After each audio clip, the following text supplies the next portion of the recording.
পরিমাণ মতো কাজু আর কিশমিশ নিয়ে ভিজিয়ে ব্লেন্ড করে নিলাম। দেন পরিমাণ মতো দইটা ফেটিয়ে নিয়েছে। আর এখানে হচ্ছে পরিমাণ মতো মুরগি নিয়েছে মাংস, সেখানে গোলমরিচের গুঁড়া, আদা বাটা, রসুন বাটা, দেন একটু ঘি দিয়ে কিছুক্ষণ মাখিয়ে রেখে দেন শুকনো মরিচের গুঁড়ো দিয়ে এটাকে কিছুক্ষণ ম্যারিনেট করে রাখবে। হাই এভরিওয়ান, আসসালামু আলাইকুম। আজকে আপনার সাথে রেসিপিটা শেয়ার করবো, যে সেটা হচ্ছে দই চিকেন। আমার মেয়ে রান্না করছে, দেন আমি ভয়েস ওভার দিচ্ছি। তো যাই হোক, সব কিছু রেডি করে এখন ও বসবে রান্না করতে। মূল রান্না এখন চলে আসি।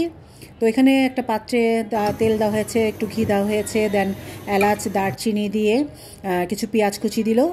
এখন পেঁয়াজটা যখন একটু ভাজা ভাজা হবে, দেন ঘিয়ে আর তেলের ভিতর ভাজা ভাজা যখন হবে না, খুব সুন্দর একটা ফ্লেভার বের হবে।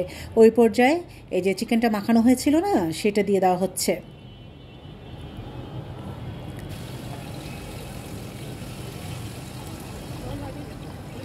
তো সুন্দর করে এখন সব কিছু এটা এখন নেড়ে চেড়ে একটু হাফ ডান করে নেব।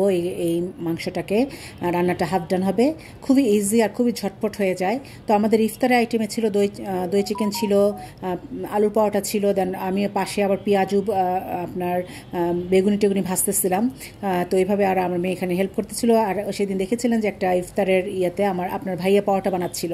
তো এক একজন এক একটা নিয়ে ব্যস্ত ছিলাম আমরা সেদিন। তো যাই হোক, আমার মেয়ের রেসিপিটা আমি আপনাদের সাথে শেয়ার করছি, দেন আমি ভয়েস ওভার দিচ্ছি। তো যখন মাংসটা হাফ ডান কুকড হয়ে যাবে, তখন উঠিয়ে নিব মাংসগুলোকে, আর মশলাটা ওখানেই থাকবে। দেন সেই মশলাতে আবার একটুখানি দারচিনি দিয়েছে, এলাচ দিয়েছে, দেন শুকনো মরিচ দিয়েছে, 2-3টা শুকনো মরিচ দিয়ে, দেন কাঁচামরিচ কুচি দিয়ে দিল, পেঁয়াজ কুচি পেঁয়াজ কুচি দিল। দেন এটাকে একটু ভাজা ভাজা হবে। আর শুকনো মরিচটার ফ্লেভারটা এত সুন্দর বের হবে। শুকনো মরিচ ঝালটা আপনাদের পরিমাণ মতো আপনারা পছন্দ মতো আপনারা দিতে পারেন, ঝাল কম বেশি। তো এখানে আদা বাটা, রসুন বাটা দেওয়া হলো আবারও নতুন করে। দেন এটাকে আবার কষানো হবে খুব সুন্দর করে। একটু হলুদ গুঁড়ো দেওয়া হলো। দেন সেই যে কাজু আর কিশমিশ ব্লেন্ড করে রেখেছিলাম, সেটা দেওয়া হয়ে গেল। তো এখন খুব ভালোভাবে মশলাটাকে কষাবো। যখন তেলের উপর উঠে আসবে, সেই পর্যায়ে যে সেই হাফ ডান মুরগি মাংসটা রান্না করা হয়েছিল, সেটাকে দেওয়া হলো। দিয়ে খুব ভালোভাবে নেড়ে চেড়ে কষানো অনেকক্ষণ ধরে। আসলে আমরা তো যত ঝটপট রান্নাটা দেখাই, তত ঝটপট কিন্তু হয় না, অনেকটা সময় নিয়ে কষিয়ে কষিয়ে রান্না করতে হয়। তো সেটা তো আপনারা সবাই জানেন।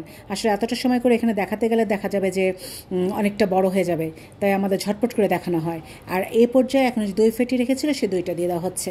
আর গ্রেভিটা আপনারা কতটুকু খাবেন সেই অনুযায়ী আপনারা দইটা দিবেন, দই ফেটানোটা, ঠিক আছে? তো এখন সব কিছু খুব সুন্দরভাবে মিলিয়ে একটুখানি মরিচের গুঁড়া দিবে, তারপর কিছুক্ষণ 2-3 মিনিটের মতো একটু কুকড হতে দিবে ঢেকে। তারপর হয়ে গেল দই চিকেন। তো ট্রাস্ট মি, অনেক ইয়ামি হয়েছিল। আমার মেয়ের হাতে রান্না মাশাআল্লাহ অনেক মজা হয়। ইউটিউব দেখে যে রান্নাটাই দেখি না, ট্রাই করে না কেন, খুব সুন্দর হয়ে যায় মাশাআল্লাহ। চিকেন বিরিয়ানি অনেক মজার রান্না করে। এই দই চিকেনটা করলো সে ফার্স্ট টাইম, সেটাও অনেক মজা হয়েছে। তো আপনারা কালারটা দেখলেই বুঝবেন যে কত ইয়ামি হয়েছিল। তো এই ছিল আমাদের ইফতারে আজকের একটা মেনু, আর সেই রেসিপিটি আপনাদের সাথে শেয়ার করা হলো। আশা করি ট্রাই করে আপনারা জানাবেন যে আপনাদেরটা কেমন হলো। ঠিক আছে, ভালো থাকবেন সবাই। আল্লাহ হাফিজ, টেক কেয়ার, বাই বাই।